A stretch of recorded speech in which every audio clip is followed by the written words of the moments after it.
proprietor. Sure you want to do this? This place ain't for the faint-hearted. Sure I can handle it. Not everyone can. What is all this stuff? Authentic criminological artifacts. If it did something bad, chances are it's in here. There's a sad, sick story behind most everything here. Just like our main attraction. So what do you say? You can inflict pain on yourself, but not terror. Truly heartwarming. How long can happiness realistically last, anyhow? You never let him go. Show him how. You never say no. Okay, so pretty short trailer for one of the Black Mirror season 4 episodes called The Black Museum, or excuse me, just Black Museum. Yes, this will be a spoiler. I will make sure to give all the spoilers so I don't upset anyone. Yes, I'm talking to you, Bitter Truth Show. You're killing me, Smalls. You're killing me.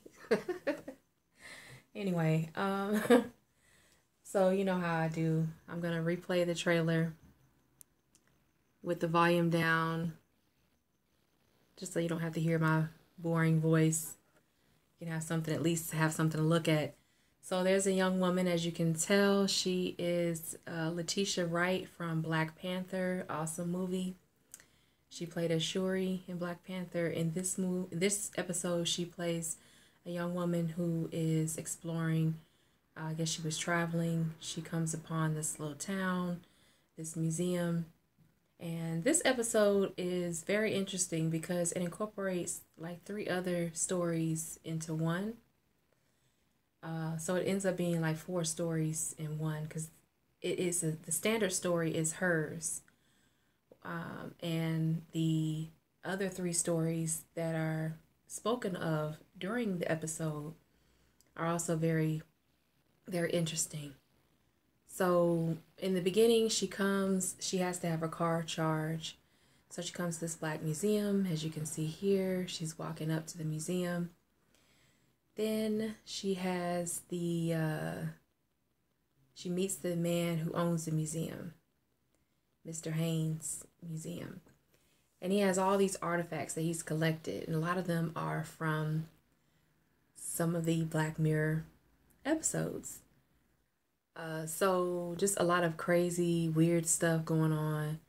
And one of the episodes that he talks about is this one here, where there was I forget what it's called, but you have these cybernetic little probes all over this helmet, and a person wears that, and they're able to feel another person's pain, another person's suffering. So in that episode that he discussed, there was a doctor who wore this, and the patient would wear that, and he could tell, it was experimental, by the way. He could tell what the patient was feeling, and he was better able to diagnose and treat patients. However, something happened where he began to like having pain to the point where he began mutilating himself.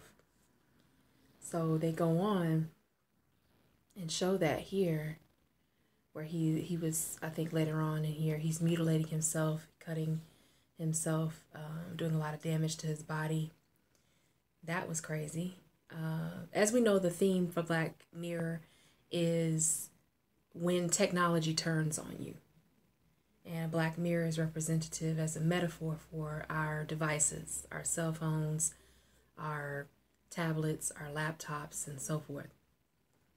One of the other stories was a interracial couple where you had the mother who was in an accident. She is brain dead, and they want to put her consciousness into her husband. I believe it's her husband, into his mind. So a white woman's consciousness transferred into a Black man. That gets sticky because he begins dating someone because her body is gone.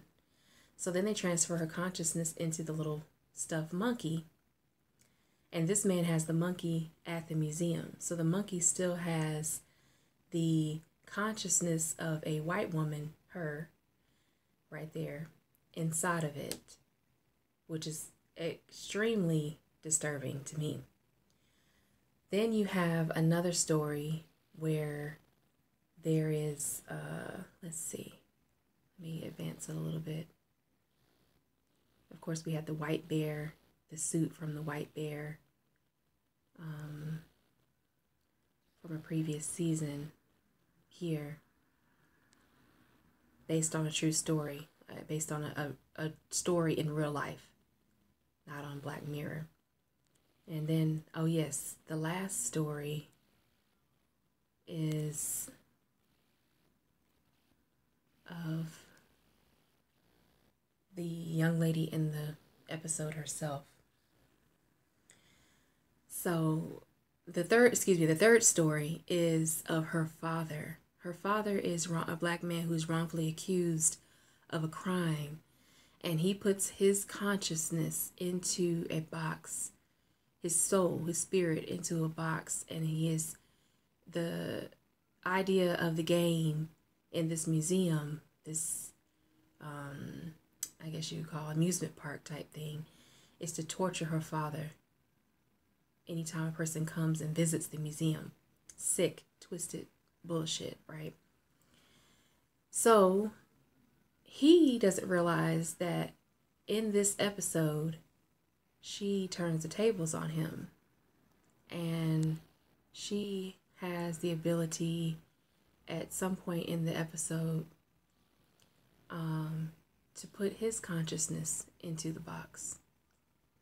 And what happens is, when a person comes to visit the museum, they get her father's consciousness, and they can see him. His consciousness is transferred into a charm, like a keychain.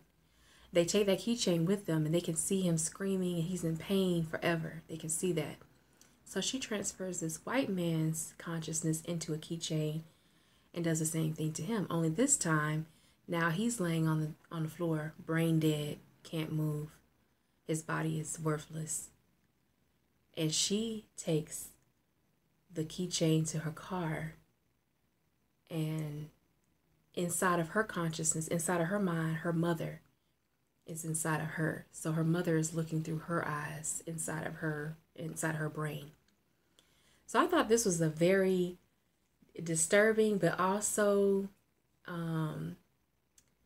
a rewarding story at the end, because the protagonist is not the man at the museum. The protagonist is the young lady here, and she gets her revenge for her father, for her mother, and for herself.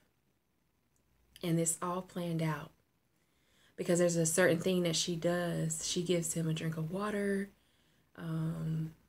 She gives him a drink of her water because it's very hot in this museum. The air conditioner isn't working or something like that. And she gives him a drink of her water, and it's poisoned. And so he falls down. He's not able to defend himself, and that's how she gets him. I have to say, this was a very interesting episode. I hope you all check it out if you get a chance to. A lot of different themes that were discussed by Gus T. Renegade and Dr. Martin Kevorkian on the cows, the context of white supremacy. They discussed Black Mirror. It's just a lot of different layers to every episode, as you know. I hope you enjoyed this review. If I wanted to rate this from 1 to 10, I would give it a 10, because there were so many different stories threaded throughout the episode that it just kept me wanting more. And usually the Black Mirror episodes, I have to stop them and do something else, or I just get bored with them a little bit in the beginning, because sometimes they're slow in the beginning for me. But with this one, I watched it all the way through and then turned around and watched it again. So it's an episode that I can watch over and over. And I hope you all enjoyed this review. I hope it wasn't too boring. Let me know what you think in the comment section. If you're new to my channel, please hit that subscribe button. Don't forget to hit the notification bell. And I'll come to you with another video next time. Have a great night. I'll talk to you soon.